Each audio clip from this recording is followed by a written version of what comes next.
Good morning, everybody. Hope you had a great weekend so far. Hope you had a fantastic St. Patrick's Day weekend.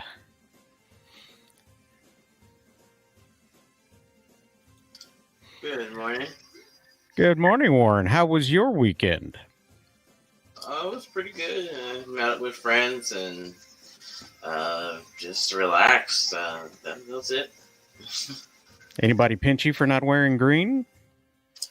No. It's just so funny. I didn't even know it was St. Patrick's Day until Didn't even know someone. what was happening. Let's see here. There we go. That's a little bright, isn't it? Yeah. Well, I had a pretty good weekend. I was supposed to be on this show here with Max Z 1101 on Saturday, and something came up and I was unable to attend. However, I hear it was a really great show. So if anybody out there wants to go check that out on the YouTube, the show that I was supposed to be on, and you'll see what kind of fun I missed out on because they were reviewing Shazam Fury of the Gods. It was a spoiler review and on his Nothing Serious at Night broadcast. So that was a good time that I missed, and I hope everybody gets a chance to go ahead and see that. There we go. So I did wind up seeing Shazam this weekend. I know you're not gonna you weren't gonna be watching that yourself for reasons we'll get into later on, but I think uh, I think that's enough of that music. What do you think? Yes, please, my God. St. Patrick's Day is over, so we can move on. Um, let's see. Did you watch anything this weekend? um.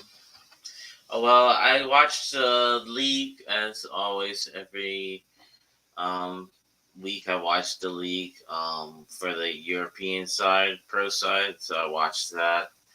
And then I like to watch. I did watch some podcasts from two crime podcasts that I watch from two um, YouTubers. I've been watching them, That Chapter and Coffee House Crimes. I really like how they set up their um, videos when they do it, and they have two different styles. So I really like Mm-hmm. watching that. Um, and yeah, that was all that I watched. Oh, and Vox Machina, of course. Oh yeah. That was one of the things we were going to do today was have a few conversations about different things. One of, that being one of them. I think one of the things that had come up this week. What did I do with that? Hang on a second. I got to pull it back up. One of the things I saw this week was that Popeye's chicken seemed to be a little expensive these days. Let's see. Yeah, we were talking about Popeye's chicken at some point, and it looks like for a 20-piece meal, it's like $76, I think, is what they had there, and a 16-piece meal was $59. What the? I never. What? That's that's a lot. But you can get 16 pieces of tenders for $36. So I guess you can choose how you want to do your savings at that point. So it's kind of crazy what the prices are like. You know, just 12-piece tenders meal for $41, and this is in California, by the way. Um, and really, when I took a look at the prices in where I was at, oh my goodness, look at that. Tenders only $43. It was about maybe $15 less here in Texas when it comes to Popeye's fried chicken. It's So ridiculous. Miss 1776 pointed out that the prices are better at Knott's Their 16 piece is only $48. So there's you can save some money if you want to save a little bit of money and let's see here. Let me remove this real quick and just let you know that you could put that money into a pie at Knott's and share that out. So what do you think? Do you eat a whole lot of chicken out?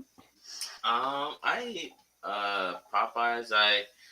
I when I just have a mood and I'm like feeling it, I get maybe once a week, once a year rather, or twice a year KFC.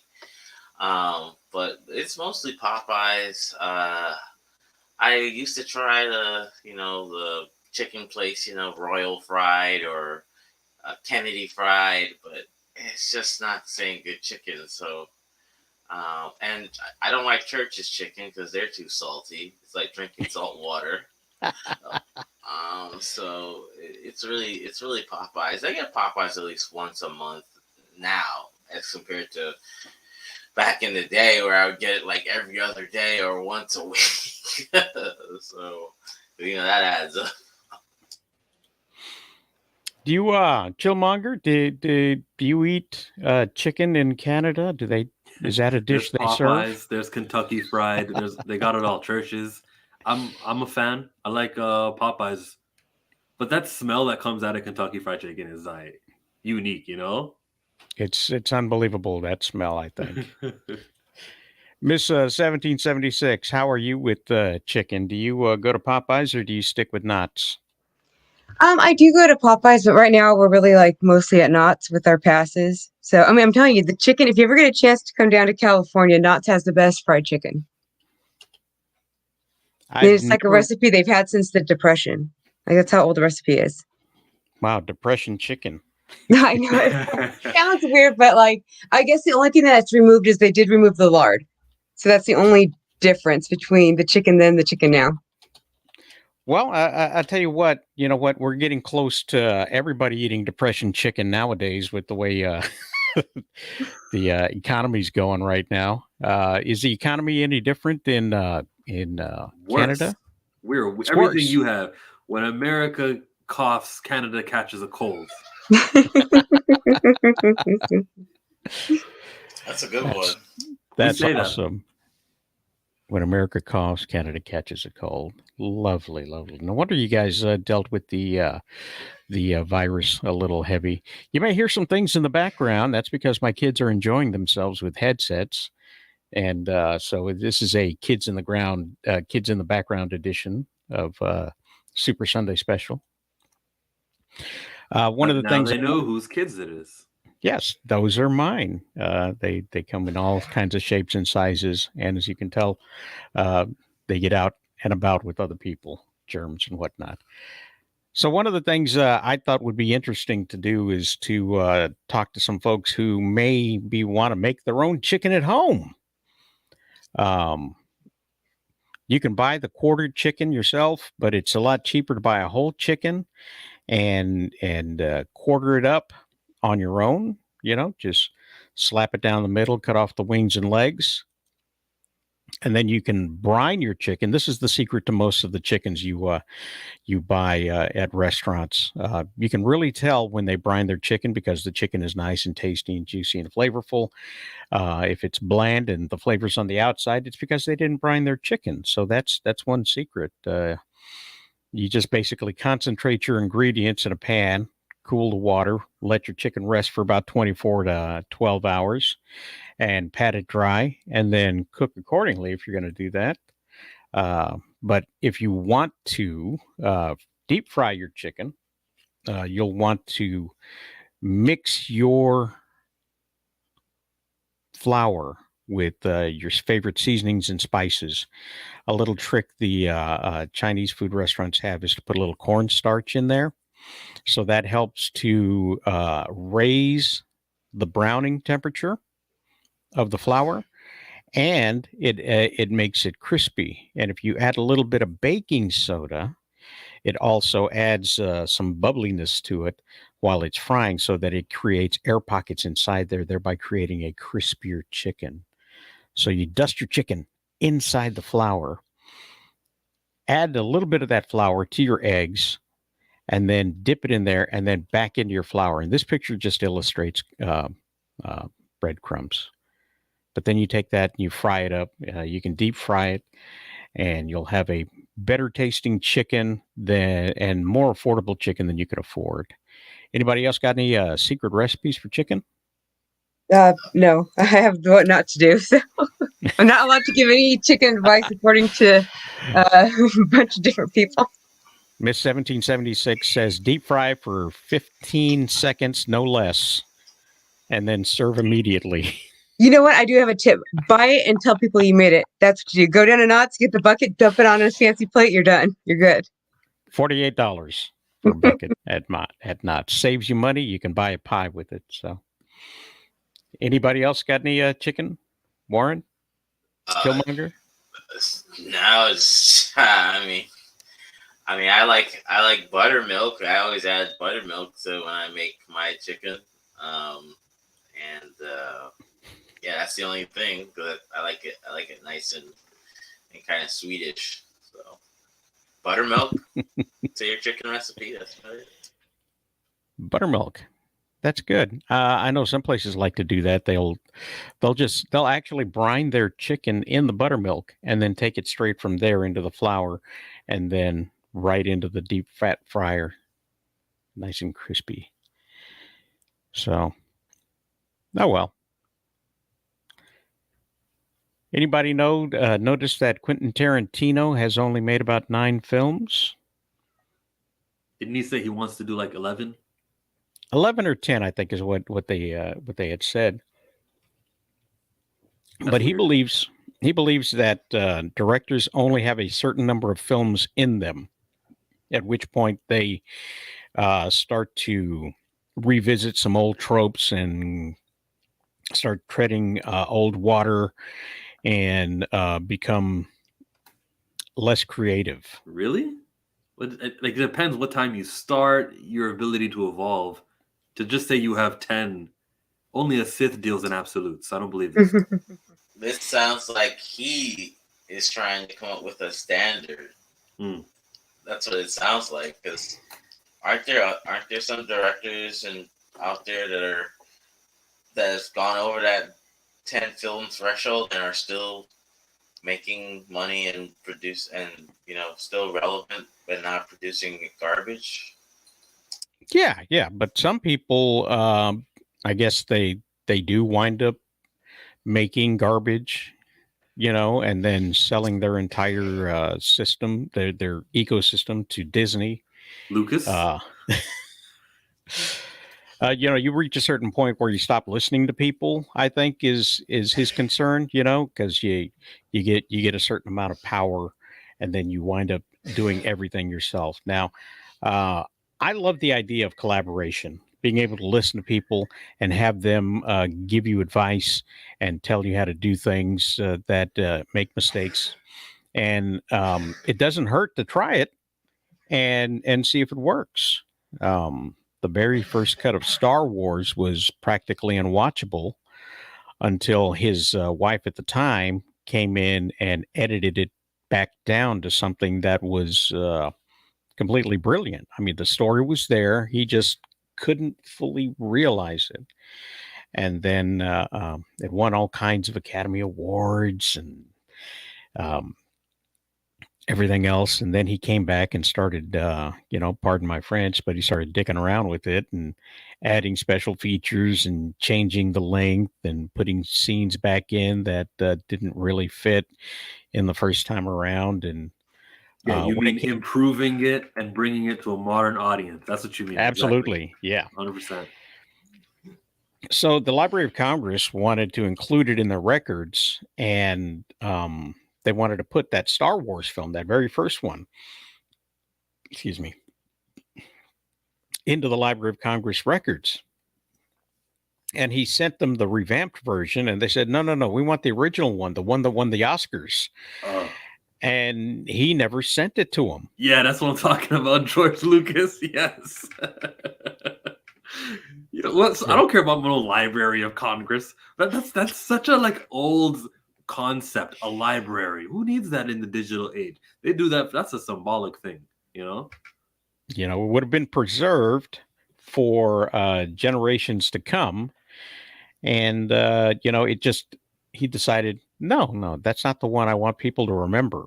You know, I want people to remember the good one. So, you know, those are the ones he did. And well, aside from Greedo shooting before Han shoots, which is like a little bit of a problem that I got, everything else I'm fine with. I don't really mind that there's a couple of CGI mammals walking Tatooine. That's fine. Yeah. And the song in Return of the Jedi is better in the remix than it is in the original. With the mouth. Wah wah with a bee bee wah. Gets up right up in your face and goes wah with saliva swinging around. I don't think that's better. Art. I love I love every time I learned, because I didn't watch the old versions, right? I only got exposed to the new version. When I learned what he changed to make it better, I love it. Like when you talk about the guy with the wolf in the cantina, okay, I don't feel like I was missing out because there wasn't a wolf man in the remakes. I feel like what they gave us was better.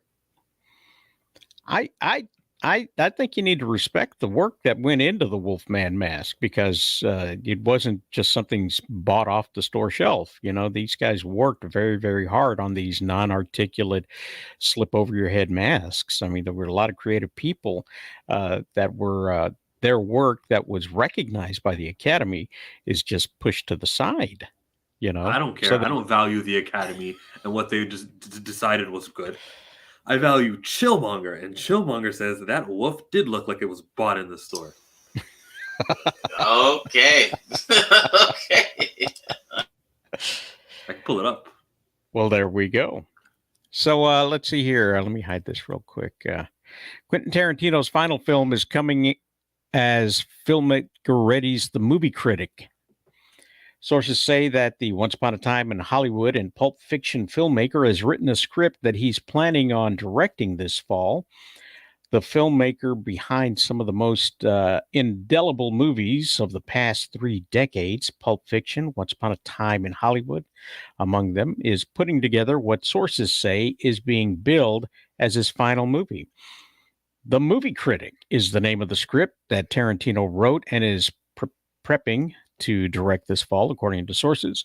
Logline details are being kept in a suitcase, but sources describe the story as being set in the late 1970s Los Angeles, with a female lead at its center. Now, everything from that point on is going to be speculation, because everything is locked in a suitcase, like the secret item in Pulp Fiction, with probably a touch light that turns on when you open the suitcase. Anybody have any thoughts on this? I saw a female lead. I'm like, oh, I just realized something. Was it Uma Thurman? She was a female lead in Kill Bill, and I love those movies. I just thought about that. I don't know. I think his movies are very unique, and he has a special style. I think what will happen is when he does this is speculation on my part. He's gonna do his final film, and he probably will collaborate with someone in the future. Like, hey, can you direct this? Or hey, can you help produce this or help write this? Maybe that. I just can't see him just saying, "Hey, I'm stepping away from film like that. This is my final film." You know, that doesn't make sense. Maybe I'm wrong. Maybe am I wrong, guys? Please tell me I'm wrong. Well, you know, for him, he believes in film. And I'm talking about 35 millimeter, 75 millimeter actual film stock as being a true cinema. He believes in the cinema experience. if you will, going to a theater and sitting down, grabbing your popcorn and embracing everything with an audience around it. And as all of that whole thing just kind of deteriorates, really it eliminates his playground. So for him being limiting himself to 10 movies, I think makes sense. But you're right. He could come back and do Quentin Tarantino Presents and maybe go into doing some TV shows, you know, if the streaming service gives him enough money, that could happen. But, you know, there's a constant. Oh, go ahead, please, Chillmonger. You got something to... Or he can wake up and realize that there are greats who are in their 80s, like share my screen, and you can see Steven Spielberg's filmography beginning in 1964 with Firelight, and he goes down to Duel, and look at all of these that he's directed and still directing to this day. And it's not like he's a dud of a director. He's still very well respected, and the top actors are still taking his his movies. Yes, greats like Indiana Jones and the Crystal Skull. Not everything is going to be a hit, but also absolute bangers like The Twilight Zone. The movie he had, West Side Story, was acclaimed, and that was just a year ago. What did it claim? Well, people liked acclaimed. It. Acclaimed. I see. Yeah, it was an acclaimed. Let me find his awards and achievements, and then maybe that'll change your mind. No, show me an Oscar. I'm just teasing. We got nominations. So Quentin Tarantino has one of these things where almost all of his movies include graphic and violent deaths, sometimes at the hand of a gun. Awesome. And the era that he puts this new movie in, the 70s, opens up a great big door for white characters to use the N-word, which is another staple of Quentin Tarantino, writing white characters that use the N-word into his movies. So, you know, with that in mind, and keeping in mind that Uma Thurman in the Kill Bill movies and Jackie Brown, which was another one of his films, all had violence in it, and most of his movies had some sort of violence in it. What kind of violence do you think is going to happen with a movie Critic set in the 70s? And what do you think the body count would be? Like an accident happening on set, maybe? I mean, I could see someone getting caught like at the top of a set and getting hung or something, or maybe walking into an office and shooting them. You know, the prop knife is actually a real knife and someone being stabbed, or like the machete or something. Maybe she winds up on the set of Rust. Maybe director is in the back of his or her pool, or whoever it could be a guy that's in a pool and he's like thinking of the script, and then someone throws like, I don't know, a toaster into the pool and he gets electrocuted. I mean, it is the 70s, right? So I could see that, someone throwing a toaster into a pool, and you know. So those are some ideas. It's not like I'm a killer. My bad. Chill. I could see. So yeah, of course, something on set, but then there's threatening, and there's like I'll do your way. I mean, I'll do harm. To your loved ones. There's that kind of stuff. Blackmailing. Tony says, "Good morning."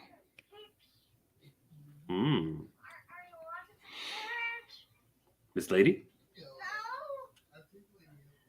Miss 1776? I'm doing the same thing I did on that one stream where I had myself muted and I'm talking to myself again. Good morning, Tony.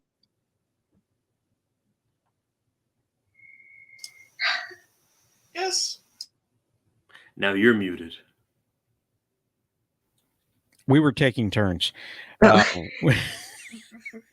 What's your what are your thoughts on Quentin Tarantino? Oh, I haven't seen. I mean, I literally looked through the list of movies that were out because I could have. I'm like, I had to have seen one of them. Not one of them. You know who's seen all the movies is my sister. again, I'm telling you, she should be the one on these things because I just dropping the ball here. So did you talk to her about any of those? Get the cliff notes at all? No, no, because because I was looking at it last night and she was already asleep, so I wasn't gonna wake her up. She already wasn't too thrilled with me because I have a cold, I'm sick, so I had asked her to go to our mom's um birthday thing in my place since I couldn't go, but they started talking politics and they're the opposite of her politics. So she's like, "You owe me so much for this." Oh, wow. Well, see, I knew you were sick. I just didn't know you had a cold. So Yeah, so quick shot there. All right. Well, I guess we'll move on to the next bit of conversation then. Chill, have you seen Vox Machina season 1? No, but I'm gonna watch the trailer while you guys talk about it. Fantastic. I know, Warren, you saw the first season of Vox Machina. Is that correct? Yeah, I saw the whole. I was about to start the second, until I saw that we were only doing season 1. What did you think about it? I thought it was really good how they kept the serious nature in it, and then they had the humor in it as well, along with the fantasy feel. And I think Grog has to be probably my favorite character, for sure, and Percy. I like Percy and Grog. Keelik is just an annoying redhead. I just want her to die. I just don't like her. And then you desperately need her to be recast, do you? Yeah, recast something, get her a dragon eater or something. I don't know, man. I just don't like her. Pike is fun. The brother sister duo, that's interesting. I like how they invite also people's sexual relationships, and how they don't force it on you. That's what I like. They don't force it. They just oh, I like you, or you they hinted, or it's not forced, and that's what I enjoy. That's why I really am surprised. I like the plot. I like the story. The way that there's also conflicts within the group, and each of them are trying to beat their own. There's a mini story within the story, and I like that as well. I'm sorry, I'm going on a tangent, but yeah, I fully enjoy it. I can't wait to watch the second season. Like I said, I had to hold back. Miss 1776, how did you feel about it? Oh, I absolutely loved it. I will say with Keelik, normally she would be a character I don't like, but I was shocked that I really actually enjoyed her. I don't know why. Normally I would be with Warren. I would not like that character, but I think it's probably because we got to see growth with her character. I liked how each character didn't start off with except for the two siblings, but they had other things that they were working through. But every other character seemed to have something that they were struggling and learning how to get better within their own power. So that was nice. It's not like they were all already there, super powered and everything.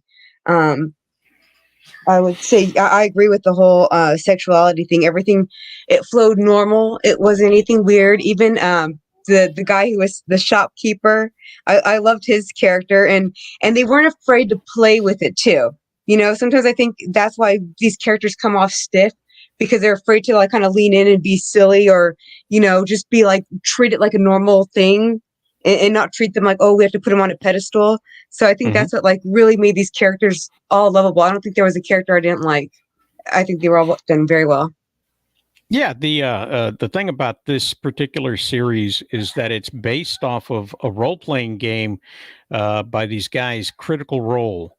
And they basically went out and had their fun and played this game. And the reason there wasn't a whole lot of forced sexual tension between the characters and a love triangle, if you will, that you would normally see in a movie, is because those characters initially in the role playing game are there to go on the adventure. there might be some flirting going on because of the people involved in the game, but the game itself is going to lead you into this other story that has very little to do with that kind of love and romance kind of thing.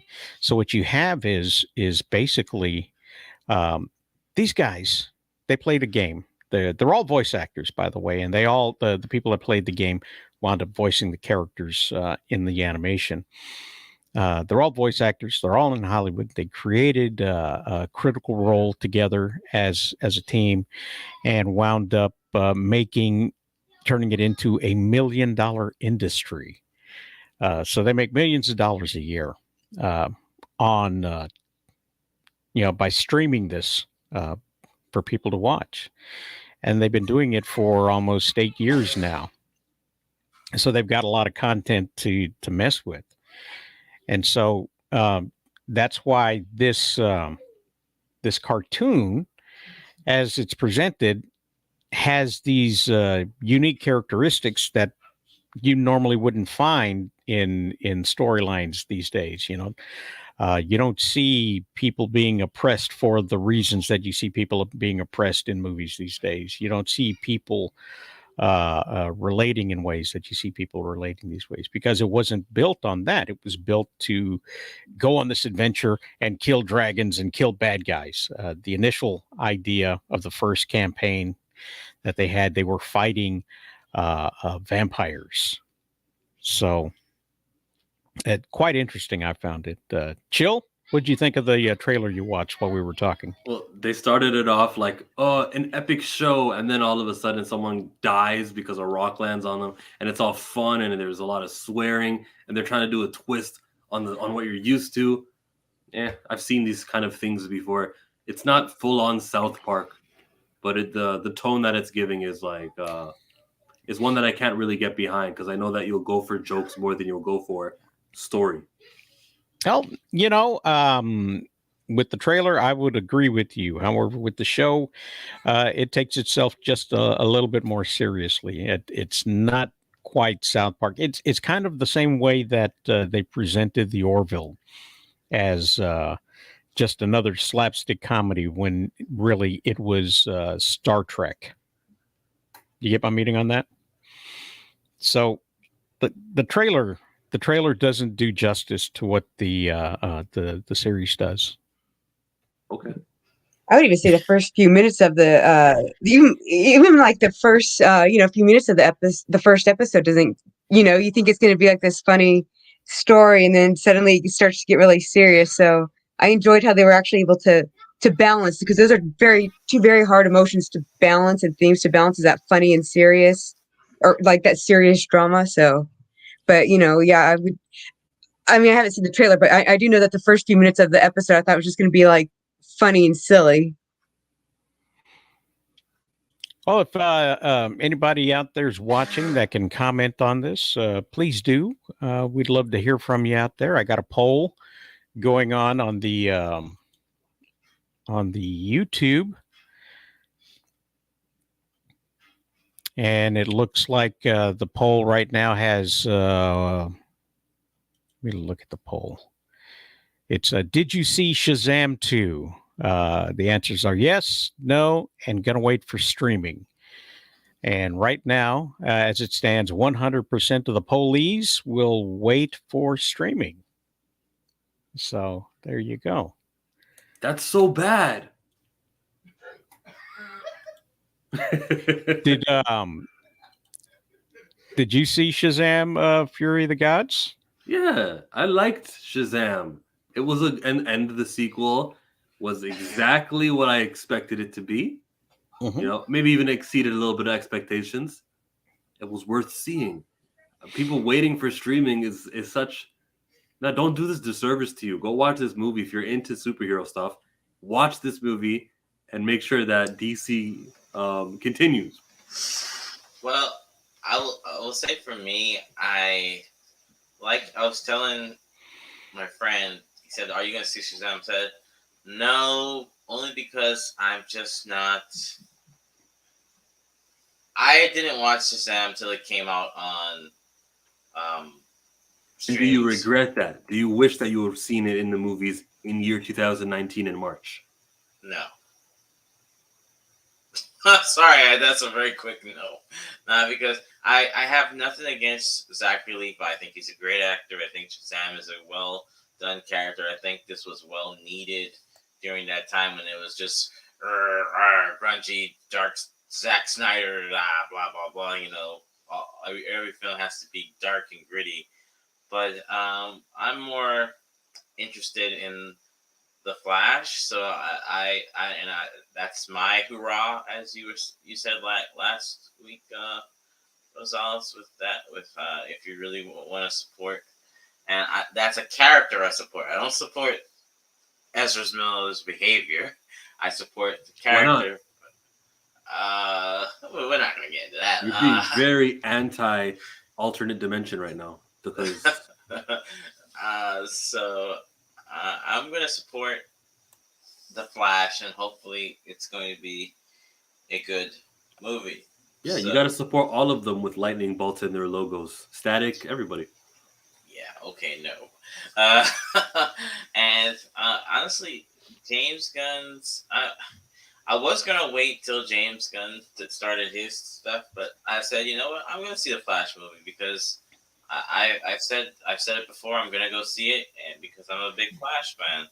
So, but Shazam doesn't hit my stomach like other DC characters. Your stomach? You mean your heart? Yeah, I mean, when you eat a good meal, your stomach gets nice and full. So that's, yeah. So you want the Shazam meat in your mouth? The butterflies that in the belly, like the Black Widow movie did. So yeah. Well, Miss 1776, I'd love to know why you didn't see the movie besides being ill this weekend. DC just doesn't. Okay, I see this. So it doesn't come off horribly. It's not that I'm not like, oh man, I'm Team Marvel, forget DC. It's just something that I really haven't like probably if I sat down and watched the first whatever thing with Ben Affleck and all that, and then I sat down and watched all of it, I would be more into it. But since I really haven't done that, I'm just looking for Aquaman 2. And let's face it, I'm just looking for the beast cake in Aquaman 2. So I'm just going to be honest there. Well, there's a lot of people that didn't go see Shazam this weekend.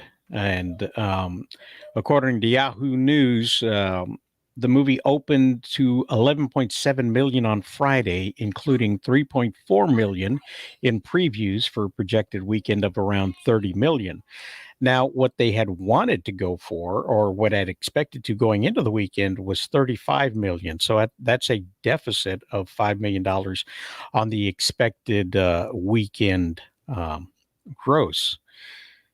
And so, it's really interesting to see the different reasons why some people went and some people didn't go. I went with my son. I took him on Thursday, which makes it the preview weekend, I guess. And I have to say that it was 100% watchable. That's my quote, and not spoiling anything. That's the way I see that. 100% watchable. It was enjoyable. It was everything you would expect a Zachary Levi Shazam movie to be.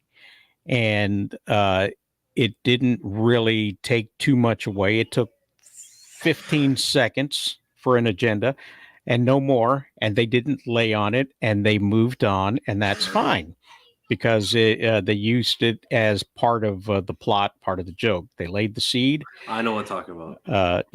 It was Schrodinger's baseball player, and it came back later on, so that's fine, and it makes sense within the context of the film. So there's that, and then you have people like this, William Shakespeare. Shazam's box office making it clear that Gunn needs to do a complete reset. Just start afresh with all new characters and no hangovers from the previous universe. It's beyond saving and needs to be allowed to die. Does that prove it though? It really, I don't think that it does. And because sequels traditionally don't do as good as the previous movie. You take into account the fact that Shazam itself When it came out in 2019, brand new character, brand new story arc, brand new actors put into a role. It's something completely 100% new, even though it comes from a comic book and a character that was created in the 30s or whatever. The point is that it's a new franchise. Boom, the movie does 50 something million in the box office. You're not going to match that with a sequel. You're just not. And according to Entertainment Weekly, there's a sequel map that scientifically proves that the sequel is almost always worse than the original, in which case they mean it does worse, not that it's a worse movie. But the sequel, not Deadpool. What's your question, Warren? Could some people? Well, could it have been marketing? Because my question is, what was the advertising minimal, and was it due because to Gunn's releasing of what's being planned? Because I didn't see many trailers. Man, I didn't see like for instance, take for example Quantumania. Whenever I'd watch Twitch, I would see at least one or two Quantumania advertisements. I didn't really see that for Shazam. So my question is, was advertising and marketing affected because this was the last movie of that regime? Advertising and marketing was affected by the fact that DC had a power transfer and was merged together with Discovery, and Discovery had to cut their budgets on a lot of different things, which is why they only release they've on a minimal schedule of releasing films, which also includes a minimum schedule of advertising budgets. Now, yes, they did blow a whole lot of money on Black Adam. And I think if you were to learn from that, you would not spend as much money that you were planning to on Shazam because of Black Adam's poor performance. So that could be a factor. The reasons you guys posted are definitely a factor. You've got what we talked about last week, the James Gunn haters going on a full-on campaign. That is also a factor. But as this shows you here on the sequel map, this shows you that for the most part, sequels don't do as good as the previous ones. I will say that this has faulty information in it because it comes from, they're going on Rotten Tomato scores. So, but they're constant in that. So it's a cross section of what Rotten Tomatoes viewers look at there. But what it does show you is that they do trend the other way around. Well, hello, Joker. Hello, great topics, he says. Good morning, Joker. Have you here? Hey, Joker. Okay, I know this would be an exception to the rule when I bring up this one instance, right? So what made Captain America 2 better than Captain America 1? Like quality? I guess that's subjective. No, I'm asking for everyone because that movie is considered one of MCU's probably top 3 ever, right? And that was the second movie to Captain America.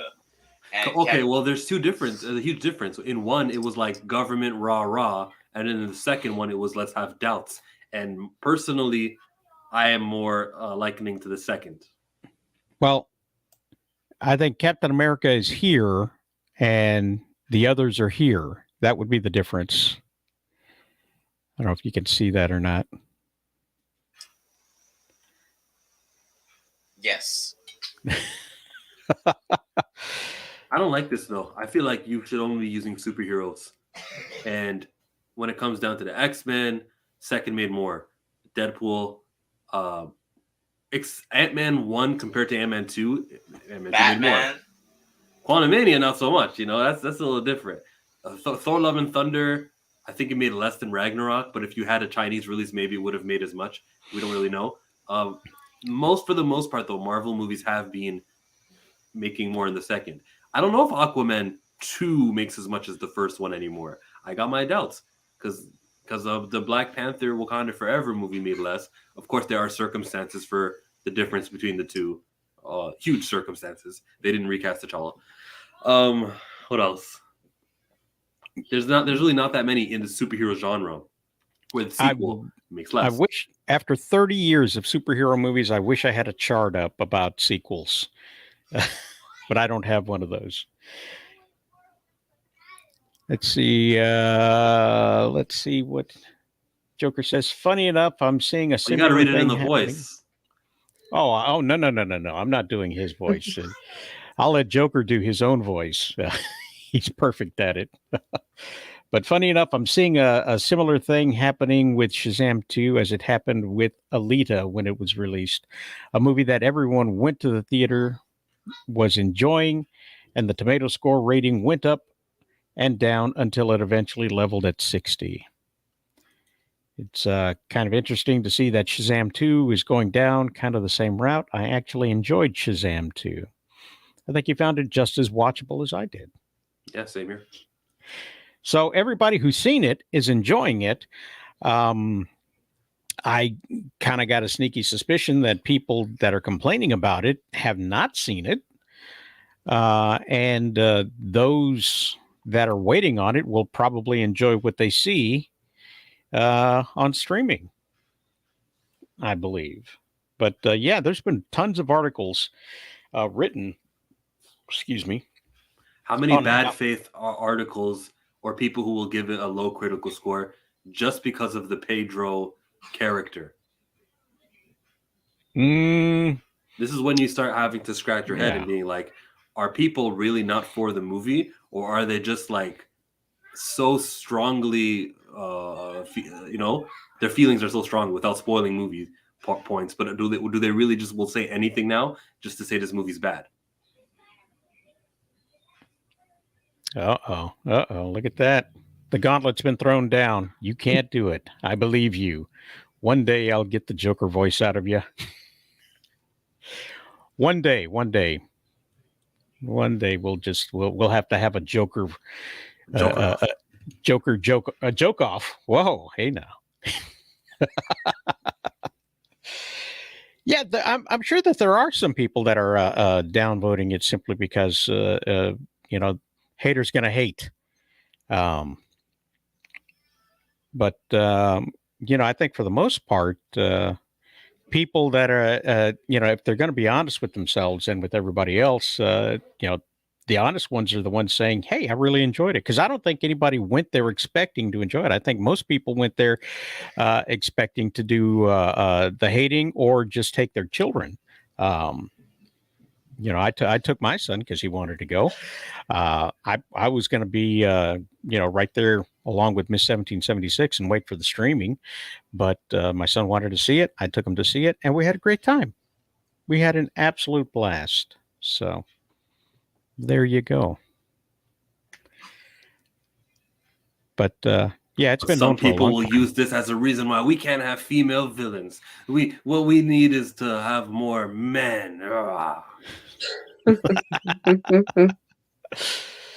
Yes, more men is what we need. That's exactly what's going on in the world. That's what's wrong with the world. Anybody see The Last of Us season finale? I did. You did? Yes. What did you think about it? I just can't get over her acting. I'm sorry. That girl's acting just, and I don't know if it's just like I've said, I don't know if they just directed her wrong or what. She's just not a likable Ellie to me. I don't really feel that connection to sometimes. I don't know. I'm weird. I sometimes it's just like looking at her, I'm like, okay, I have to get through this. I don't even know if I want to watch the next season. That's the one that scares me. You know what I did like? Actually, let me start with something I did like. I loved the scene in the beginning showing Ellie's mom running from the whatever that thing is called. I can't remember what it's called. And like giving birth. I thought that was kind of cool to see how they introduce the why she was immune. I thought that was an interesting way to show her immunity. Um, and then just as a woman, that like made me think like, oh my God, that is like literally the worst thing that could happen in some kind of apocalypse type situation is to be pregnant and go into labor. Cause it's like every other body function you can almost stop except for that one. It's like the baby's coming out whether you want it to come out or not. So, I mean, I actually did enjoy that scene. Well, they never tell us if it was a choice or not, or if someone didn't believe that no means no. But that's Oh, neither I here meant nor there. like as in like you can't stop the baby from coming out of you. Yes, yes. Yeah. Okay. Yeah. I thought it was kind of a hackneyed idea that the person was bit right at the moment of birth, and the cordyceps was still able to make its way through the umbilical cord and into the baby itself and adapt itself, making the baby immune to the cordyceps. It's I guess it's as far as a stretch as global warming causing the cordyceps to mutate. So, you know, whatever. Warren, what did you think?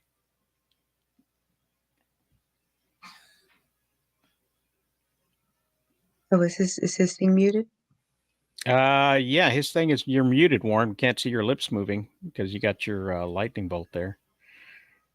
But and I can't unmute you. I feel Yes. like as far as finales are concerned, The Last of Us they don't have a precedent of like gaming finales that have like shocked the world. It's not like the Halo finale did anything to get people going. So the bar was low, and they achieved it. They achieved exceeding the bar. I feel like the acting performances were just like last time. Just when you asked me about this, they came through. I was really blown away with the way that they were able to do computer graphics with the giraffes until I found out that the giraffes were real, that they actually got a chance to feed giraffes. Oh, I thought they were CGI too. And, I guess according to Miss 1776, it really didn't improve her acting one bit to be feeding an actual live giraffe on set. The giraffes were the best part. The giraffes, still not the best part. I thought I was impressed with the giraffes when I thought they were CG. So there you go. But I didn't like the ending. It ended the same as the video game. They had a great opportunity to expand on the ending, do something a little more, and it just kind of fell flat. Joker says, I remember a similar thing happening when Sonic the Hedgehog came out close to Birds of Prey's release, and the Birds of Prey fans hated the fact that Sonic was making so much money that they went around on Twitter and articles claiming that Sonic had the N-word in it to try to damage the film's box office. No joke. Sorry, I know I'm off topic, but I just had to bring this up on the last subject. You're right, it is off topic. But, Warren, are you there? Did you fall asleep? Did you have to go answer the door? Okay, good. No comment is as good as what's that? Silence says a lot, or volumes, or Silence speaks volumes. Silence speaks volumes. There we go. We'll get back to him when we get an opportunity. Oh, but there he is. We were just about to count you out there, but he jumps right back into the ring, beating the 9 count of the referee. The match continues on. What did you think about The Last of Us, Warren? He loved the show so much he's speechless. I didn't. You want the truth? I didn't like. I didn't like the. I mean, I get it. I know the ending prior, but I didn't like. It's like it's just really selfish. It's very, very selfish. I didn't like that. think Joel has become what's that thing where like he's making Ellie his daughter, and she'll never be, I guess, his adopted daughter, and she'll never be his daughter. And he lied, and I don't know. I had to give it a 5 at best. I gotta watch season 2. Season 2 has to make up for the ending. What did you think of the giraffes? I don't give two shits about the giraffes. Like that's one of those, not to be sexist, but that's one of those pretty girl moments. I don't give two shits about a giraffe. Now maybe if it was a lion or something, I'm like, oh man, this is cool, or like some strong gorilla. But I don't give no damn shit. What's a manly animal? A rhino, a bird, what? What kind of a lion? A jaguar. Jaguar is a guy animal. That's such a female animal. A panther. Panthers are girly. I don't know. There's no hair there. When you say a lion, gorilla, a silverback gorilla. I mean, do you want to fight one? But they got like, you know. No, I mean some do, some don't. But like some have that stoic chest when they want to like rule their territory. I associate chests with ladies. Let's hope season 2 changes everything about part 2, the game, because if it doesn't, most fans and even casuals, I think, are going to hate where the journey goes in part 2. They have a chance to fix that now. I agree, but I think that I think they did say that they're not going to change how it ends up for Joel. I'm pretty sure I was reading that they said that they are going to stick with how the video game laid out for Joel, even though they'll change other big things. But yeah, apparently the thing that everyone hated, they want to keep. Well, he's probably eyed to play Lone Wolf and Cub, so they'll need him for that. The man seems to be doing every single version of that except for the actual one. So it'd be nice to see him portray a samurai this time. But yeah, I mean, I like the backstory origin of Ellie. I like the conflict with Marlene and Joel. I just didn't like the lying, and it's like Ellie's been calling out Joel on everything, and she doesn't like. If she called him out on the lie, I'd have been like, fantastic episode. But then she just had her head low, like, okay, yeah, okay, Dad, sure. Yeah, that would have been actually awesome if she'd just looked at him and said, liar, and they cut to black right there. Yeah. That would have been a brilliant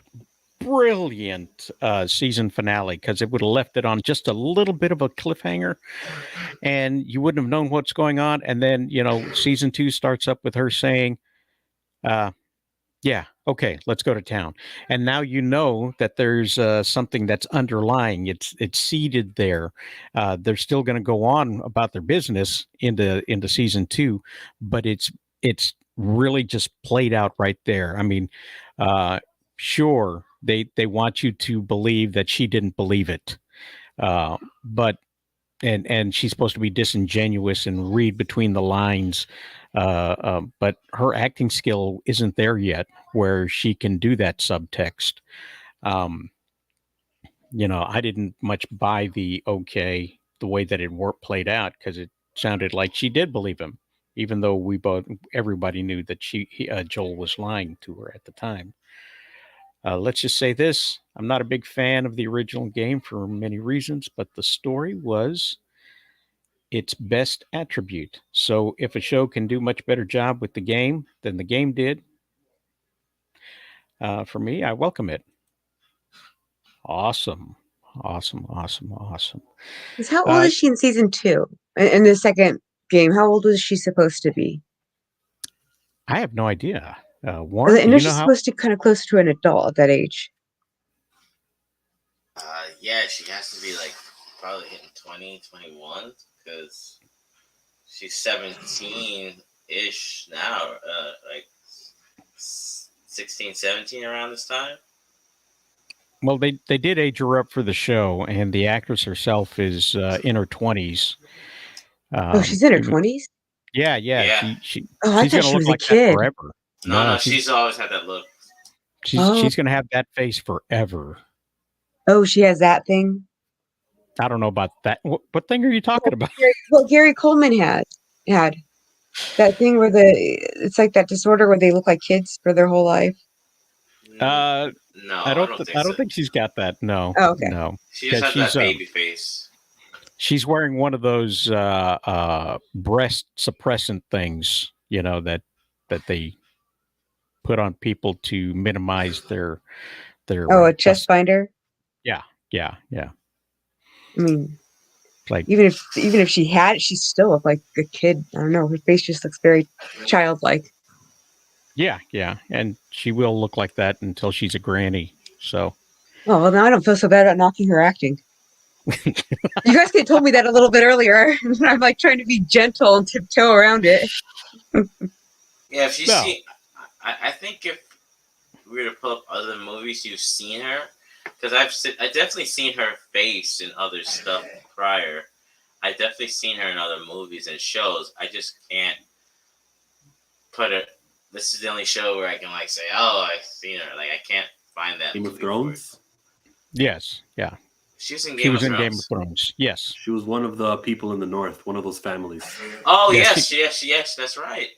She was like a princess or a queen or something like that, and she came to the council meeting and of all of the leaders, and I pledge my sword to mine and to the last. The Mormont bears. I think so. Bear. Yeah, and she died by the giant. Yeah. Okay. Yeah. Yeah, she's always had that attitude. She did die. But she went out so good, right? She went out fighting. Yeah, she stabbed him in the eye.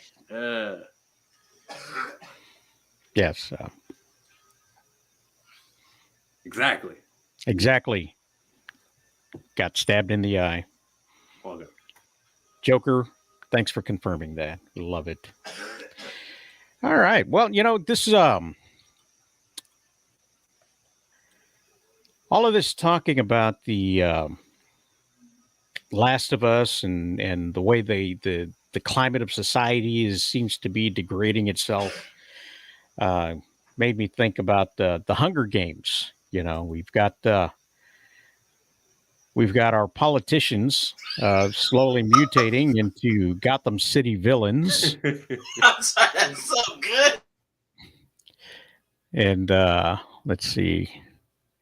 We got Christian Siriano brought old Hollywood glamour back to this fashion season. Doesn't look like old Hollywood at all. What it does look like is the Hunger Games, So, this is, I think to myself, how would you fare in the Hunger Games? And then this popped up in the middle of the week. The Hunger Games districts announced as society is collapsing all around us. So, depending on where you are in the world, I believe, let me see here, make sure this is out of the way. Where does Chillmonger go? Where are we going to stick him? Chillmonger, are you closer to 2, 4, or 5? 5. We will put him in District 5. Warren, do you have a companion in District 5?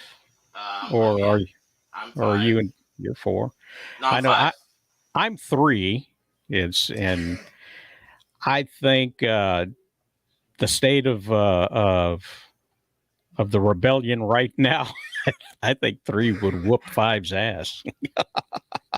I think I'm screwed. I'm screwed. I think 3's got more guns than the rest of them. He got more Florida. Florida will take care of itself, oddly enough, I think. Florida will Florida man it. You know what? You might have the most population. I don't know. Nah, you know what? New York is a planet. Never mind. Yeah, New York is a planet, and they would be too busy defending the rights of everybody to not fight to be effective, I think. Let's see. I see no difference between her and Amanda Waller. Oh, come on. Don't make fun of Amanda Waller. Those pictures, those are good. Oh wait, I see. Okay, we're back over here now. It's Amanda Waller. Now she just got voted out. Amanda Waller will never be voted out. Was she voted in? This lady, yes, she's the Waller. Waller. No, that's why she won't get. She was hired. Amanda Waller was hired. She's part of the deep state, so no one's getting rid of Amanda Waller.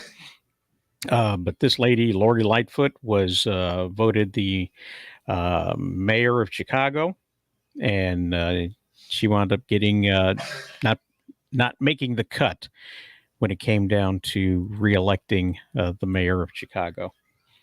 So she's gone for the day. Well, she won't be coming back. Yeah, she won't be back. She won't be back. My son's having a great time in the background. If you can't hear him, he's just a little yucking it up. He's watching somebody else's YouTube stream. So there you go. Well, I think that's it for what we got covered here. Any thoughts? What else can we add to this topic? Well, we brought up giraffes, right? Yeah. You ever wondered what it's like to see a giraffe give birth? No. Wonder no more. Share my screen. Well, okay. Stop it. Roll it back. Here. Yeah, the gravity just does what it does. Oh my goodness! You might not need to show that part on YouTube. Yeah, well, you know what? Just save that for the Illuminati.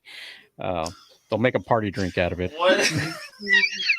What is that? Now we know. There's placenta where that came from. I'll add something to the Quentin Tarantino thing.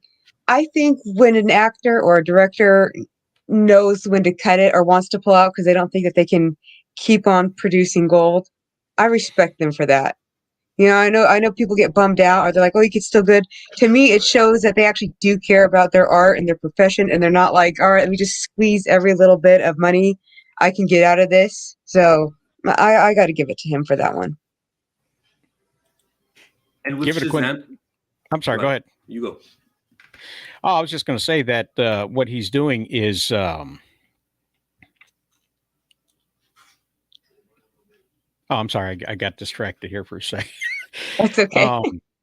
Quentin Tarantino has guaranteed that people that enjoy his films will continue to enjoy his films and show up in great number simply because there is a limited number. He has put a value on his next film because it is his last film, and therefore share window screen. I'm trying to share a screen now. Dang it. Because I lost my train of thought. I'm too damn old. Quentin Tarantino put value on his final film because he said there's a set number, so the next one will get its box office love, just because the fans will go to see a Quentin Tarantino finale.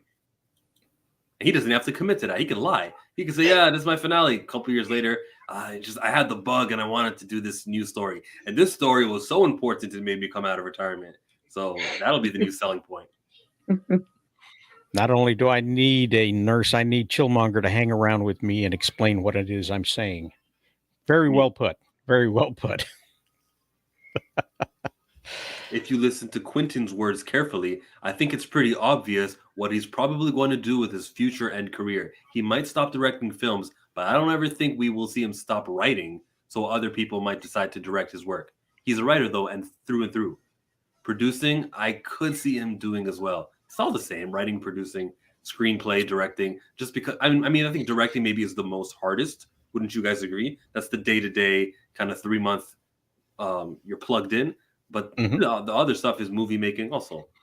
Yeah, and the reason he made his films was because no, that's not true. I was about to lie to everybody. He started selling his scripts in Hollywood, and that put him inside the doorway to make his own films. But he's always been a big movie fan. He's always going to, he's from the very beginning, he was watching films and worked at the good old-fashioned movie rental stores way back in the day. So he's getting up there in age too. So, but yeah, I think he will probably continue to write.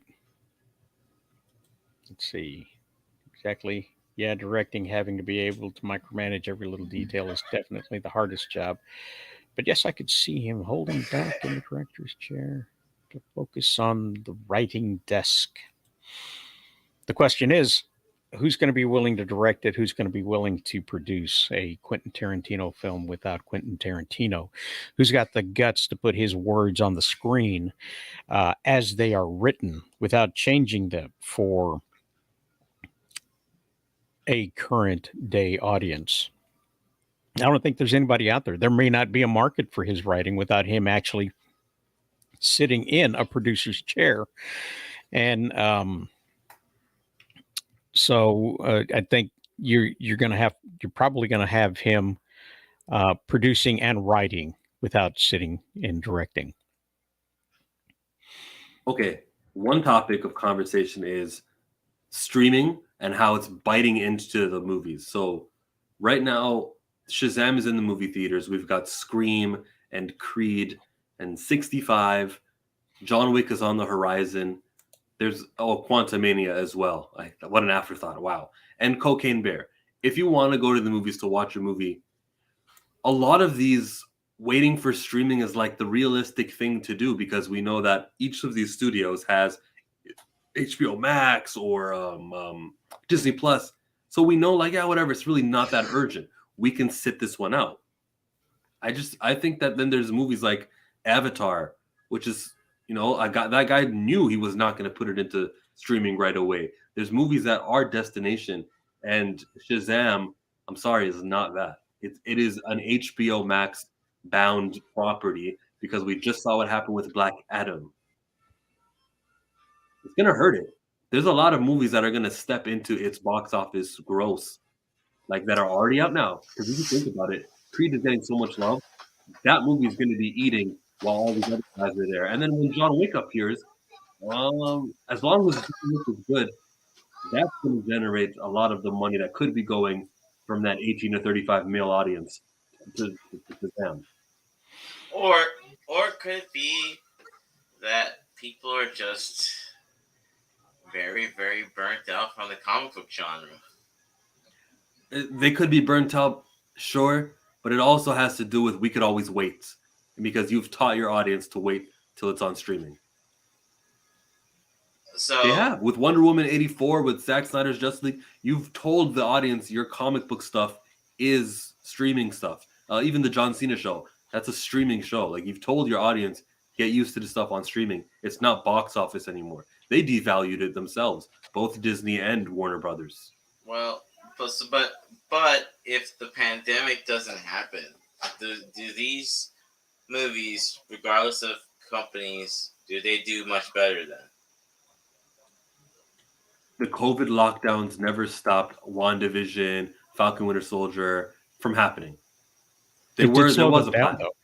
It did slow them down, though. I mean, Tyler Perry wound up taking everybody and putting them in isolation in a little production boot camp, and making sure that everybody was tested before they went in, and tested daily as they continued on, to make sure that no COVID got in or stopped him from producing TV. But not everybody did that. So why is that still up there? I thought it was hilarious. What was Tyler Perry producing during that time? Nope. He did Nope. Okay. Tyler Perry did Nope. I don't think it was Tyler on his Perry set. You mean? No. Oh, he did a lot of TV stuff that was going on. He had TV shows that were happening. I don't know what they are. Yes, he had House of Pain and a couple of others that he was doing for BET or whatever. Well, I like to just. Oh, sorry. Please go ahead. I was just going to say about the streaming. If it's killing movies, I think it's killing bad movies. I'll put it that way. I think good movies. I mean, if I was to say, okay, I mean, like, look at what was it, Top Gun Maverick, and how everybody went there. I think if it's a movie that it's like a big old action flick or some kind of something that, like, or a big superhero, and you know it's going to be good, I think people will go to the movies for good movie. I think they're just done going to it for like, okay, this is probably going to suck. It's not even going to waste my time. Like, I bet you people come out for Guardians 3. I bet you that's going to be the one that's going to have be a box office hit. I mean, like, and just for me, I would rather be from the comfort of my home, but I'm going to go out for that one, and I'm going to go out for Meg too. So that's just my 2 cents. So does that mean? Oh, go ahead. I'm sorry. No, I was just thinking about the big box office that the Meg 2 is going to make. I'll probably be the only one in the theater, but by God, I will be in that theater. If anything was meant to go straight to the Sci-Fi Channel. Oh, come on. It's a big ocean movie, and it's in my birthday month, so come on. Well, no, go out and enjoy yourself. Yeah. I'm glad that it made it I'm to the just saying, theaters. how could you not love a big shark movie? That's like a big dinosaur shark movie. That's like the best kind of combination right there. The shark and a dinosaur. I remember being excited about the pandemic for one reason. A lot of movies shut down. A lot of movies stopped producing and trying to figure out a way to do it, the best way to do it. And that opened up, the theaters hadn't quite yet closed yet at the very beginning. They were still open, but they wanted people to come in safely, but that left an open box office. And this one guy four-walled his movie and had all of his friends go out and see it. And he was able to claim that it was the #1 movie for the 4th of July weekend. Okay. And use that as, trying to advertise to get his movie sold to streaming because, it was just an indie film. But he did that. And I got excited. I said, yes, this is the opportunity that all of these indie filmmakers who can really make a difference and who are making films, that are personal to them, that mean something, that say something, that stand out, the kind of thing that Cole would love to see in a movie theater, but none of it happened. And the movies that did get released did not get the viewers that they were expecting to. And there were no standouts that came from that lack of studio movies at the time. So are people getting tired of superhero studio movies? I think they fill a void that people have. It's comfort food, It's chicken pot pie, it's pot roast. It's what everybody expects. And if you don't get that, they're not going to come out and buy a hot dog. Warren, you were going to say something? Yes, I was gonna say, does that mean that streaming should get a higher budget then, and higher and more because it seems like I'm kind of on the avenue of Miss on 76 where if it's not good, it's gonna do mediocre. If it's really good, people are going to support this film. So this is more coin flip than ever.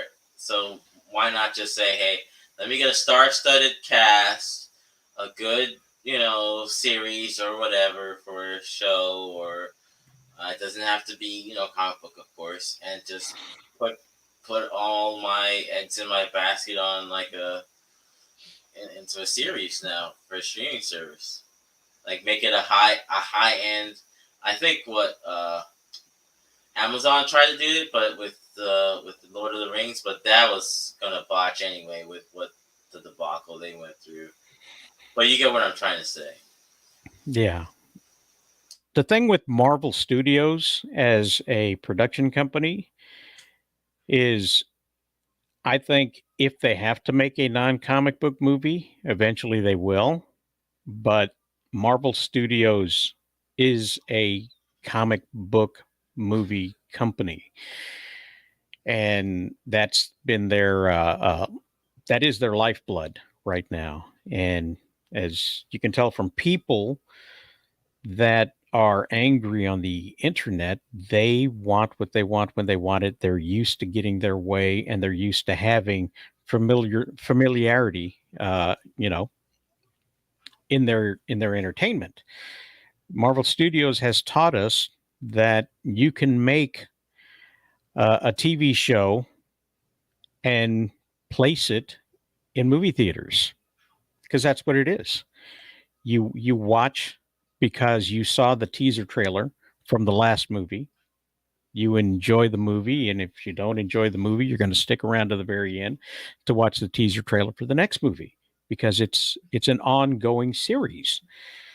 And DC wants to do that. Disney wants to do that. Everybody wants to do that, and the casual buyer out there wants them to. Nobody wanted to go see. A lot of people complained and said, "I don't want to go see this movie, Shazam, if there's not going to be another Shazam movie."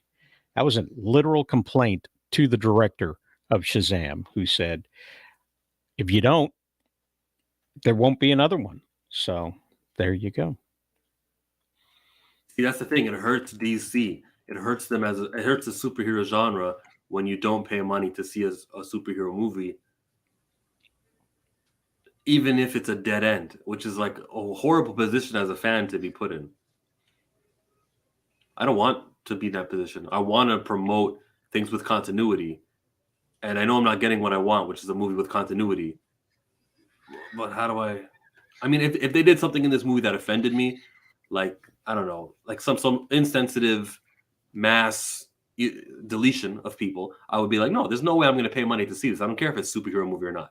And I know that the people will receive it as, well, this isn't because superhero movies. This is because of our decision to do the big nasty thing. I think that would be the case. But this is just a standard superhero movie, and nothing offensive. It's not like they didn't recast T'Challa. I have no problems not supporting Wakanda Forever. I want them to know that you will not make the same amount of money when you don't have T'Challa. But this isn't that. This is, I mean, we're just mad about something that is already set in stone. It's finished. James Gunn and Peter Safran will continue, or will rather renew and not continue. That's set in stone. Now it's either do we want superhero movies to be a success or not. Some people, it is strong enough of a reason for them not to support it, and I'm not there. That D&D movie's coming out soon too, so I think if that does well, they might try to create a cinematic universe out of that. Oh, That's a stretch, bro. I don't know what the Dungeon Dragon community is, but you know what though? Years and years and generations of fans did like Dungeons and Dragons. We'll see what happens, bro. That they got the population, I think. Well, you have Vox Machina, and as we bring things full circle, coming out of the Dungeons and Dragons community, and that being one of the few successes that Amazon has had in doing, a fantasy fair. They tried with their Lord of the Rings spinoff, and that didn't work out so well. But they put $1 billion into it, so I think it's safe to say that fantasy is trying to replace superheroes movies as the mainstay. Well, I know during the pandemic, I had recommended Tomorrow War, and that was with Chris Pratt in a sci-fi movie, and I thought that was a great movie. I was like, why didn't this go to the theaters? And apparently they're working on the second Tomorrow War, which I don't know how you could do that, but I guess it's like one of the timey-wimey things where, if you change what's that called? The butterfly effect. You change something in the past, it affects the future. So I'm assuming something's going to change. I mean, that's how, but I'm excited for Tomorrow War.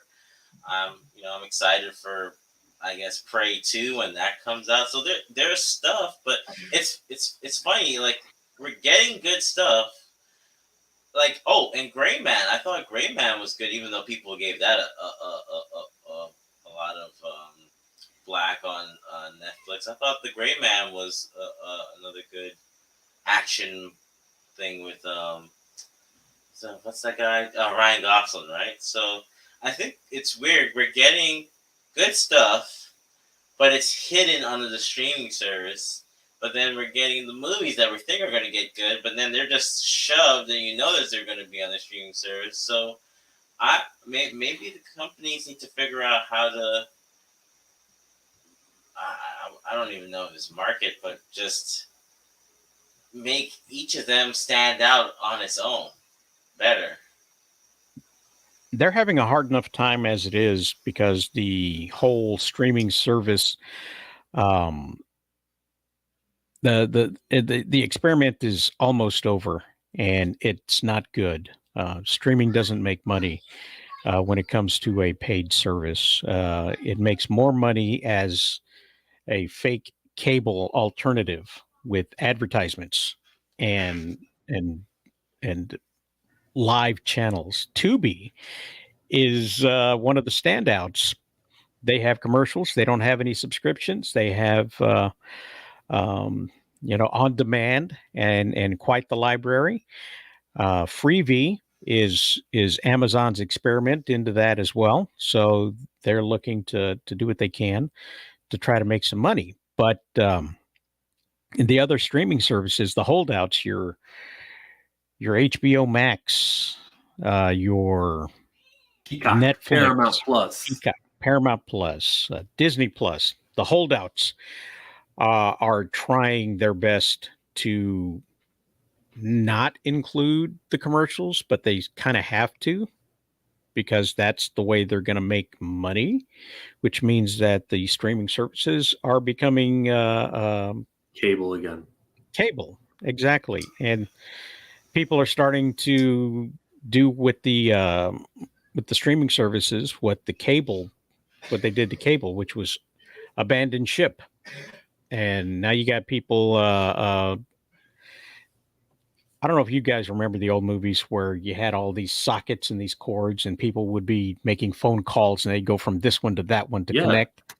That's what they're doing with their streaming services. I'll be back with Netflix when Stranger Things returns, and until then, I'll be watching Disney Plus because I like Mandalorian. Then when Mandalorian is over, there's probably something happening over here on Paramount Plus. I heard something was good, so let me plug into that and let me watch.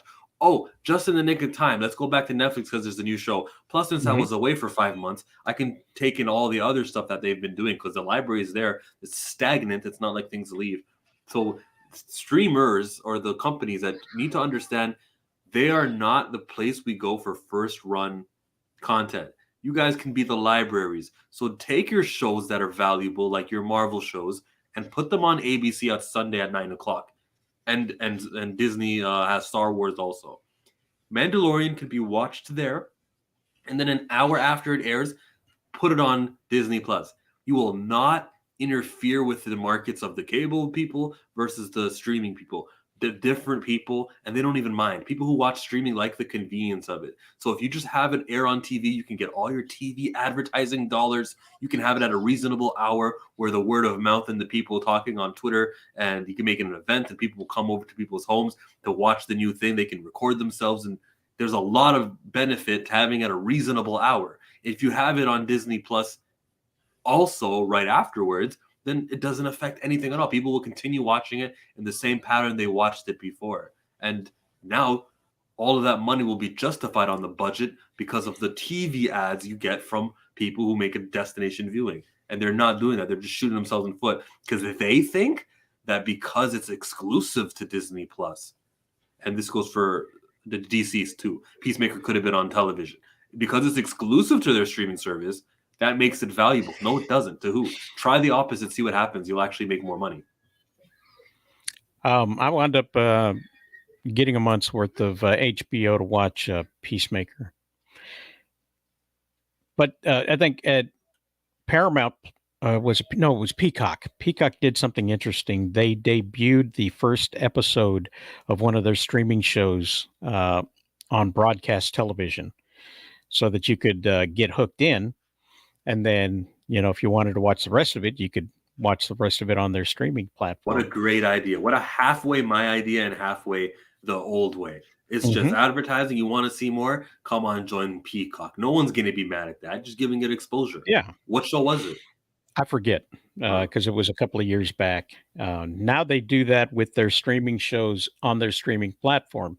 You can watch the free version of Peacock without having to subscribe and see the first episode of every single one of their streaming shows. which I think is less effective.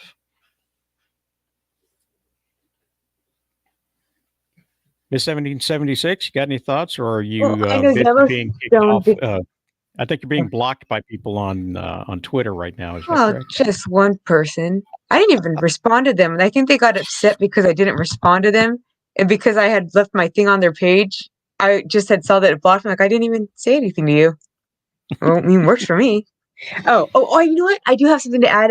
Well, I mean, one about Yellowstone did the same thing. Paramount did the same thing with Yellowstone in their prequel. They had, I believe, the first two episodes of 1923 on there, and it was like every episode was a cliffhanger. So it's like, well, if you want to watch the rest, you have to come back and go and subscribe to Paramount. But what they did that was kind of smart was they released it once a week, and then they took a break. So it's almost like you couldn't cancel. It was like that you couldn't cancel because you wouldn't get enough time. So it like forced you to have to, stay subscribed.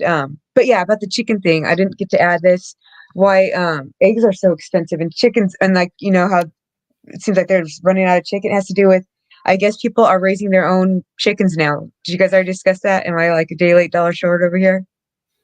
No, we did. Did we? Yeah, I talked about chicken early on. Me and Warren did talk Okay. about chicken. I just thought it was interesting that people are, You do know that the people that supply chickens for restaurants are not the same people that supply chickens to people who buy chickens for eggs, right? Well, that's what the people who are, what do they call them, the hatchlings, because more people are buying the hatchlings. It's like they were saying that it's hard. How did they phrase it? They phrased it like, you can't make, basically, it's not like eggs. You can't make chickens fast enough. So that's why there's just like shortage going on. And then obviously the avian flu wiped out some too as well. I think that started last year. Yeah. Yeah. So that also, there was a guy in Europe who was saying that in England, the supermarkets just stopped buying them. They stopped buying the eggs. They stopped buying the chickens. And what happens is that if you're producing more eggs than the demand is, you have to cull your production. The only way to cull your production is to cull the chickens. And they culled those chickens, and then they started buying more eggs. And so the supply was up, or the demand was up, but the supply was down because they had to regrow the chickens that they got rid of. And so they were blaming the supermarkets for manipulating the prices in that way, because once the demand went up, the prices for retail eggs went up, and the store did not pay any more for the eggs that they were getting from the supplier. Right. And I did read, I guess Australia is having a shortage with chicken as well. And they were saying, obviously it was a bunch of different issues, but then one of the things that stuck out and was kind of interesting was the chicken feed. And there's not enough chicken feed because the main ingredient to chicken feed is grain. And I guess they get it from UK because it's like their breadbasket is Ukraine. Sorry, not UK, Ukraine. And so, because they're at war, they're not like, so it's like this big old mass effect. So I just thought that was kind of interesting on why, the chicken, yeah. Well, I guess we can switch to fish. No, I hate fish. Fish is awful. Fish. It's so In many fact, fish. I hate all fish. In fact, I took a marine biology class, and they were saying how like, oh, we're overfishing, and I'm like, great, that's a good thing because I'm going to save the world by not eating fish. So I refuse to eat seafood. Good for you for looking after the planet. Yeah, I mean, let's put that in quotes there. I mean, let's face it, I'm not that big of a bleeding heart.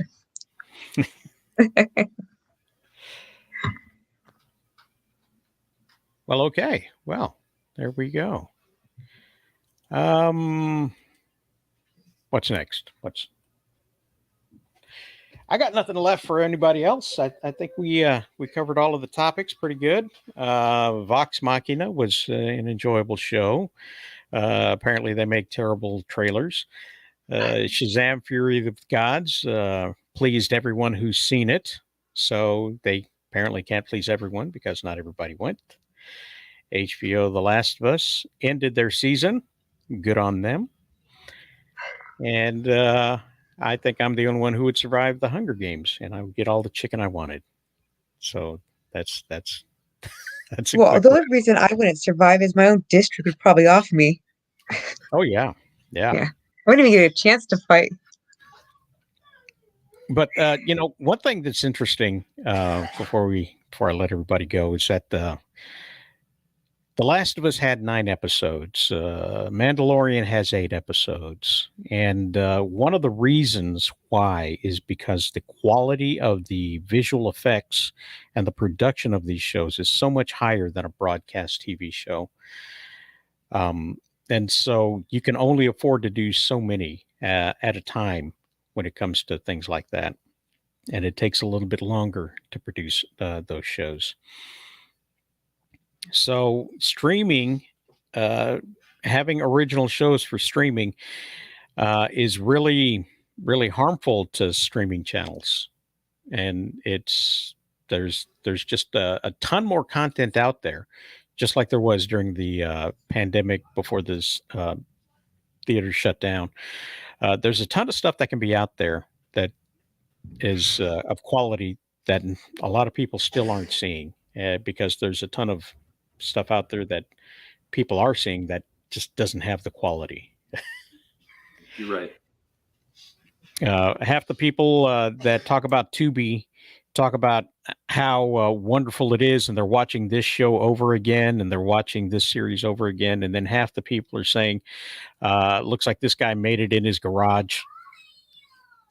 So there's tons of stuff out there that's just not up to snuff. But I don't know. We'll see how this experiment plays out, because I think we're in the final season. I think we're going to see a lot of different companies coming together. We're going to probably see a Paramount We've seen Peacock combination. We've seen a full stop over at Marvel. They're not going to be doing as many series, and they're even going to distance the release schedule of some of these series. So they're good. They're covered for the next 3 years. And unfortunately, the shows that they'll be producing are like Agatha and Echo and things that I don't really care too much. I want to see the X-Men TV show, but that's not comedy. Whatever. Yeah. But you're saying that people are going to link up? You think Peacock is going to say, "Hey, Paramount Plus over here, let's be together"? I don't think that's the answer either. Well, no, but bringing them together will make them more of a cable-like destination, where you're going to get more and more product. I mean, you've already got Peacock swallowing the WWE network and heightening their sports content. Yeah, sports content. And who can beat $10 a month or $15 a month to watch the grandest stage of them all? 2-day WrestleMania, 2-night. Two-night WrestleMania, normally about $50 to $60 on pay-per-view. Now you can watch it, this premium live event on Peacock. Hey, as much as you're joking about it, it's a great value. No, it's an absolute wonderful value. I mean, I had to switch over because at the time when they got swallowed, I was a subscriber. $9.99. How can you beat that? The flag flying over Rochester, New York, or wherever it was that they have their thing. With the jingle, $9.99. I like that.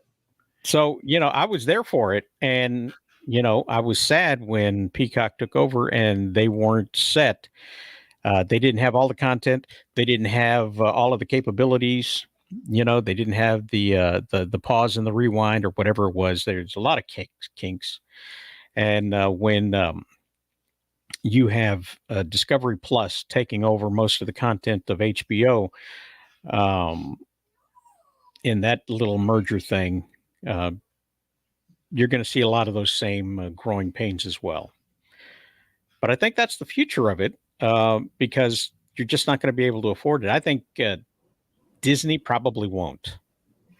But maybe they would do something where they say, "Hey, give us your movie and we'll give you our movie and you can have it on your streaming service just so that we could play Shazam."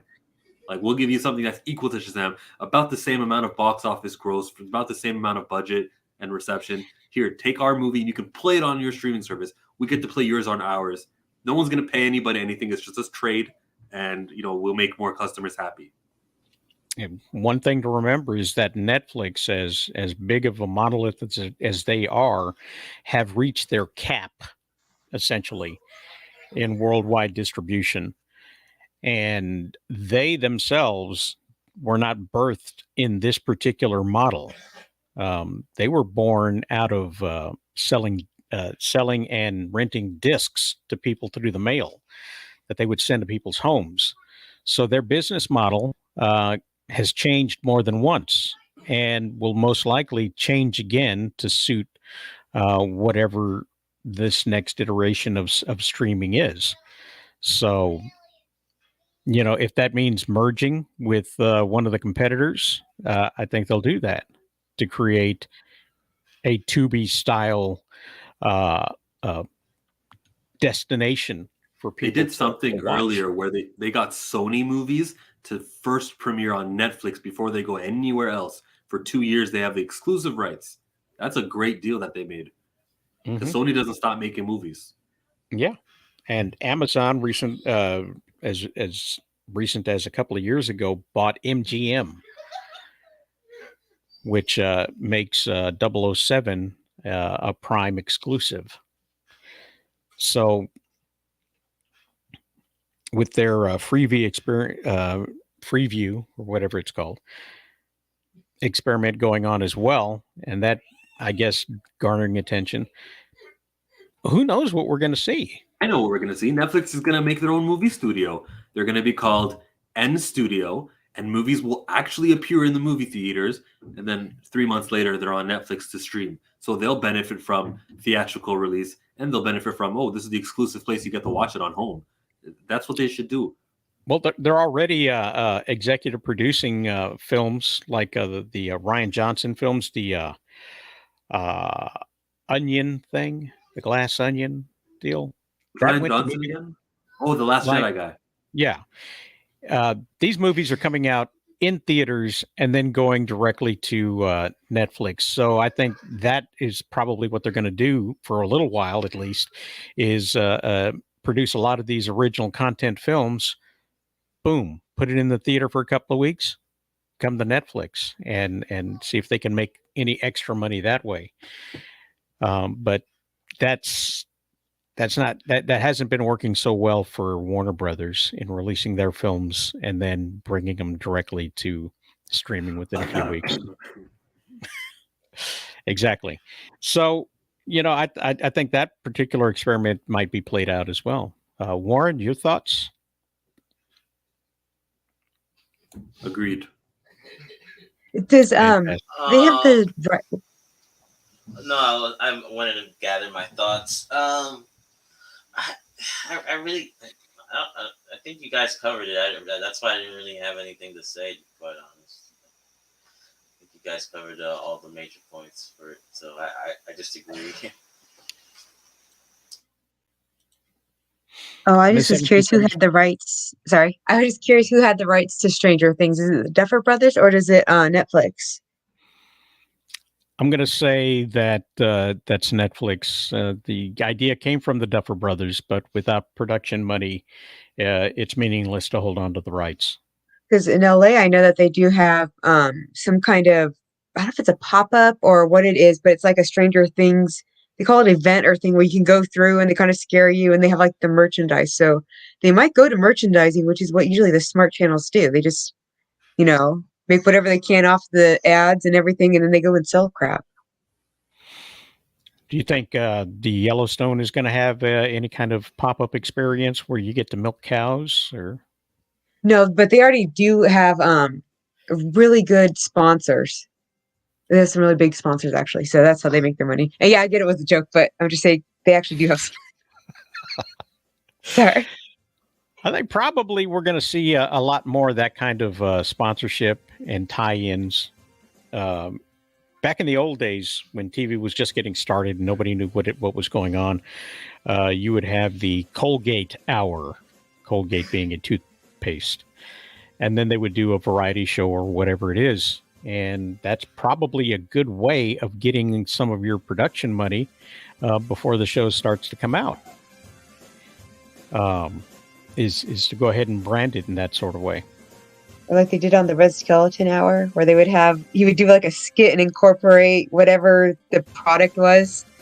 He had like one with Tide, I think, and it had to do with like how white it can make your shirt and everything. And he did one where he was painting this woman. I don't know. I just always thought it was like an older woman, and then I forgot how old he said she was. She was, "How dare you? I've only seen 35 summers." He's like, "Well, those must have been some harsh winters."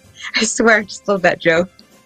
I think if they had a Pizza Hut Presents season 5 of Stranger Things, I think people would still watch it regardless of whether Pizza Hut was in the title or not. Yeah. Jill, your thoughts on sponsored shows? I hear music. Well, you should, because I'm turning it up slowly. Okay. Sponsored shows, yeah, absolutely. And don't forget that marketing or merchandising is the main reason why Mandalorian Season 3 looks as awesome as it does now. That Grogu money, those Grogu checks have come in. People are buying. It's not just about, like, subscriptions. It's also about the merchandise that you're going to drive. Stranger Things does make merch. They got them at the Target. They've got the T-shirts, and then Star Wars, they just make figures for every new creature they've made. That little one-eyed thing in the last episode of Mandalorian 2 weeks ago, that thing is going to have a name, a backstory. It's going to be in novels and comics. Everyone's going to read that thing. It's a successful business model to do whatever it takes to get your money. Yeah, you guys want to sell Pepsi on my TV show? Absolutely, we're going to be drinking a Pepsi. I mean, they have all those candies too. So, and the name brand candies. So, I mean, I'm pretty sure they have to be sponsoring them. I'm sure Skittles played a part in the Shazam movie. Yeah. Yeah, absolutely. Taste the Rainbow. They had the literally said "Taste the Rainbow." Yes. So, I believe product placement did play a part in that film as well. So, speaking of product placement, I do have merchandise available at the comics.rosales.com/merchandise. We have everything you would need that relates to the grim tales of Rainbow Falls, the novel that we have out, and the graphic novel. If you are so inclined, we still have masks available with the logo on it. This particular logo I have on my hat right here. Bedspreads, T-shirts, towels, shower curtains, skirts if you want them, backpacks if you need them. If you got it, if you need it, we've got it, and it's all available right now. Help me produce my next comic book by dropping by and seeing what you can, seeing something you like and purchasing it. But that's all the time we got, guys. Thanks for being here. Appreciate it. Love everybody's input on this. We'll see everybody next Sunday, 10 a.m. Eastern, 9 a.m. Central, and 7 a.m. Pacific. Until then, make it a great day.